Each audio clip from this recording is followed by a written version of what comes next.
বনানী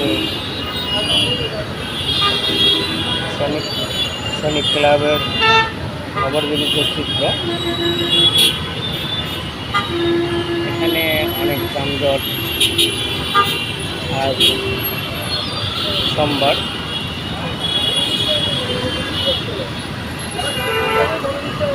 বেলা 2টা বাজে, অনেকটা যানজট।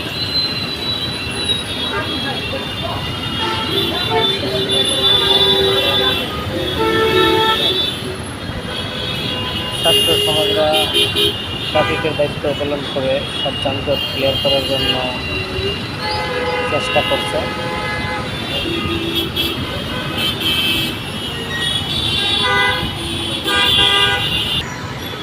এটা অটোর রাস্তা, সৈনিক ক্লাব থেকে এয়ারপোর্ট যাওয়ার যে রাস্তার চিত্রটি এখানে দেখা যাচ্ছে। আর পাশাপাশি এখানে হলো একটা টুলবক্স আগুন দিয়ে পোড়ানো রয়েছে।